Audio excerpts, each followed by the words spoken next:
ಶ್ರೀ ಘನಲಿಂಗ ರುದ್ರಮುನಿ ಪ್ರಸನ್ನ ಶ್ರೀ ಘನಲಿಂಗ ರುದ್ರಮುನಿ ಜಾತ್ರಾ ಮಹೋತ್ಸವ ಹಾಗೂ ಅಭಿನವ ಘನಲಿಂಗ ಶ್ರೀ ಪ್ರಶಸ್ತಿ ಪ್ರದಾನ ಸಮಾರಂಭ ಆ ನಿಮಿತ್ತವಾಗಿ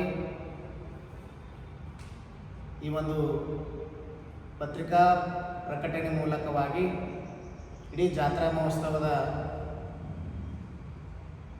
ವಿಶೇಷವಾಗಿರುವಂಥ ಕಾರ್ಯಕ್ರಮಗಳನ್ನು ಈ ಸಂದರ್ಭದಲ್ಲಿ ಹೇಳಕ್ಕೆ ನಾವು ಇಷ್ಟಪಡ್ತೇವೆ.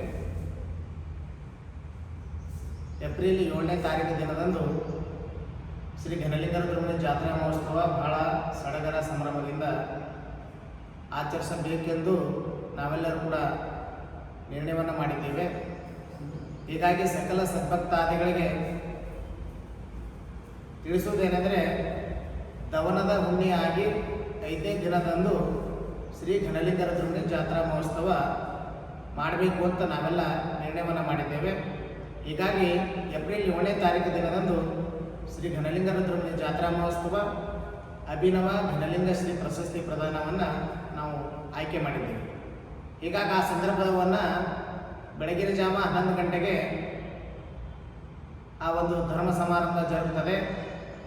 ಆ ಕಾರ್ಯಕ್ರಮದಲ್ಲಿ 7 ಜನ ಸಾಧಕರಿಗೆ ಅಭಿನವ ಘನಲಿಂಗ ಶ್ರೀ ಪ್ರಶಸ್ತಿಗೆ ನಾವು ಆಯ್ಕೆಯನ್ನು ಮಾಡಿದ್ದೇವೆ.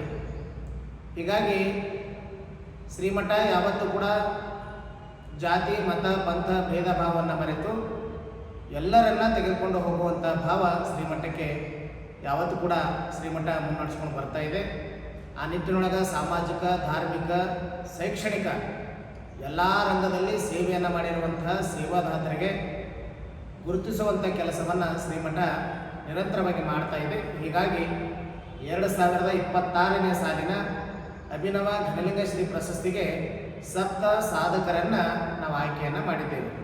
ಹೀಗಾಗಿ ಆ 7 ಸಾಧಕರ ಮೊದಲನೇ ಹೆಸರು ನಮ್ಮ AG ಪಾಟೀಲ್ ಅವರು. ಬಹುಶಃ ಬೆರಳಚ್ಚು ಸಂಸ್ಥೆಯ ಅಧ್ಯಕ್ಷರಾಗಿ ತಮ್ಮದೇ ಆಗಿರುವಂತಹ ಬಸವ ಕಲ್ಯಾಣದಲ್ಲಿ ಸೇವೆಯನ್ನು ಮಾಡ್ತಾ ಇದ್ದಾರೆ. ಹೀಗಾಗಿ AG ಪಾಟೀಲ್ ಅವರಿಗೆ ಈ ವರ್ಷದ ಅಭಿನವ ಘನಲಿಂಗ ಶ್ರೀಗೆ ನಾವು ಭಾಜನೆ ಆಯ್ಕೆಯನ್ನು ಮಾಡಿದ್ದೇವೆ. ಎರಡನೇದಾಗಿ ಹಿರಿಯ ಜೀವಿಗಳು ಯಾವತ್ತೂ ಕೂಡ ಶ್ರೀಮಠದ ಮೇಲೆ ಅಪಾರವಾಗಿರುವಂಥ ಭಕ್ತಿಯನ್ನು ಇಟ್ಟುಕೊಂಡು ಬರುತ್ತಿರುವಂತಹ ಹುಮ್ನಾವಾದಿನ ಜಯಪ್ರಕಾಶ್ ಉಮ್ಮರ್ಗಾಕರ್ ಅಂತಕ್ಕಂಥ ನಮ್ಮ ಶ್ರೀಮಠದ ಭಕ್ತರು. ಹೀಗಾಗಿ ನಿರಂತರವಾಗಿ ಶ್ರೀಮಠದ ಮೇಲೆ ಅಪಾರವಾಗಿರುವಂಥ ಭಕ್ತಿ ಶ್ರದ್ಧೆಯನ್ನಿಟ್ಟಿರುವಂತಹ ಜಯಪ್ರಕಾಶ್ ಉಮ್ಮರ್ಗಾಕರ್ ಅವರಿಗೆ 2ನೇ ಅಭಿನವ ಘನಲಿಂಗ ಶ್ರೀ ಪ್ರಶಸ್ತಿಗೆ ನಾವು ಆಯ್ಕೆಯನ್ನು ಮಾಡಿದ್ದೇವೆ. ಮೂರನೇದಾಗಿ ಮಹಿಳಾ ಕಣ್ಮಣಿಗಳಿಗೂ ಕೂಡ ಶ್ರೀಮಠ ಯಾವ ಅಕ್ಕ ಮಹಾದೇವಿ ಬಸವ ಕಲ್ಯಾಣ ನಾಡಿನಲ್ಲಿ ತಮ್ಮದೇ ಆಗಿರುವಂಥ ಕಾರ್ಯವನ್ನು ಮಾಡಿದರೋ ಆ ನಿಮಿತ್ತವಾಗಿ ಮಹಿಳೆಯರಿಗೂ ಕೂಡ ಕೊಡಬೇಕು ಅಂತಕ್ಕಂಥ ಭಾವದಿಂದ ನಿವೃತ್ತ ಶಿಕ್ಷಕಿಯಾಗಿ ತಮ್ಮದೇ ಆಗಿರುವಂಥ ಸೇವೆಯನ್ನು ಮಾಡುತ್ತಿರುವಂತಹ ನಮ್ಮ ಶ್ರೀಮತಿ ಸರಸ್ವತಿ ಶಿವಕುಮಾರ್ ಬೆಂಬಳಿಗೆ ಅವರಿಗೆ ಈ ಅಭಿನವ ಘನಲಿಂಗ ಶ್ರೀ ಪ್ರಶಸ್ತಿ 2026ನೇ ಸಾಲಿಗೆ ನಾವು ಆಯ್ಕೆಯನ್ನು ಮಾಡಿದ್ದೇವೆ.